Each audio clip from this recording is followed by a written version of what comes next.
তারা রেখেছে নিজেদের লোক।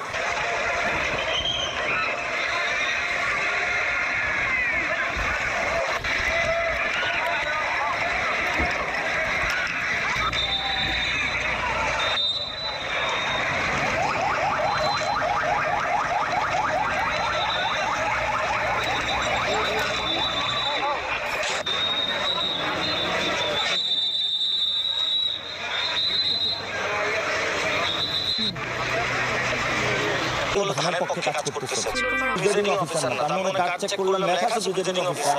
উনি আসলে দলীয়ভাবে নিয়োগ দেওয়া বাংলাদেশ ব্যাংকের উপপরিদর্শক এবং ওনার নাম হলো মোহাম্মদ রাসেল।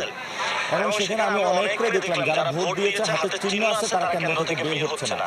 এবং আপনারা জানেন যে তাদেরকে আলাদা স্লিপ ধরিয়ে দেওয়া হচ্ছে। এবং আমি যখন ভিতরে গিয়েছি এই পরিস্থিতি যখন সাংবাদিকরা আমার কাছে বর্ণনা করলো, বাহিরে তারা উত্তেজনা শুরু করলো। যখন তাদের এই ফলের বেড়াল আমরা বের করা শুরু করলাম, বাহির হওয়া মাত্রই তারা আমাকে স্লাইজিং করা শুরু করলো। একটু পরে সেনাবাহিনীর সামনে আমার মাথায় আঘাত করা হয়েছে এবং আমাদের 3 জনকে তারা ডিরেক্ট কিল ঘুষি সবকিছু দিয়েছে। পরে সেনাবাহিনী এসেছে, আমি সেনাবাহিনীকে জিজ্ঞেস করলাম যে আপনাদের সামনে কিভাবে হলো আমাকে আঘাত করা একজন প্রার্থীকে।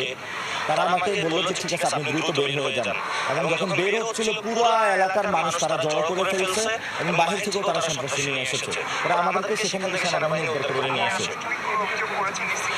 আমি আনুষ্ঠানিক করিনি, আমি মেজরকে বলেছি, তারা বলছে অভিযোগটা আমরা নিয়েছি, আমরা এসেও আনুষ্ঠানিকভাবে করব।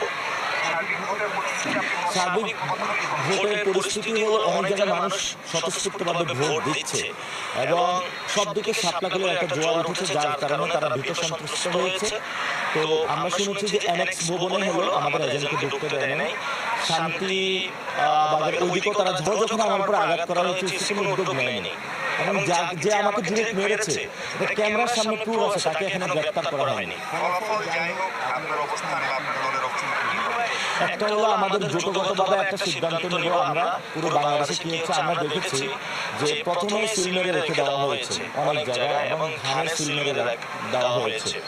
অনেক জায়গায় এজেন্টদেরকে তুলে নেওয়া যাওয়া হচ্ছে, সেটা আমরা দলীয়ভাবে পুরো বাংলাদেশের পরিস্থিতি পর্যবেক্ষণ করে আমরা ব্রিফ করব। তবে ঢাকা আটের পরিস্থিতি শাহজাহানপুর ছাড়া অন্য জায়গায় আমি তুলনামূলকভাবে ব্যাপার পেয়েছি।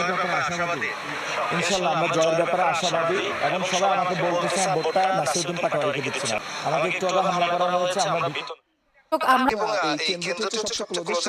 কেন্দ্রের ভোটার উপস্থিতি যদি আপনাকে বলি যে এই কেন্দ্রে ভোটার সংখ্যা 3016 জন, সেখানে এখন পর্যন্ত কিন্তু ভোট দিয়েছেন এই কেন্দ্রে 600 জনের উপর। অর্থাৎ যদি শতাংশ হিসাব করা যায়, শতাংশ হিসাবে সেই ভোটার উপস্থিতি কিন্তু এর মধ্যে প্রায় 21% মানুষ কিন্তু এই কেন্দ্রে ভোট দিয়েছে। এই সংখ্যা ধরলে কিন্তু বোঝা যায়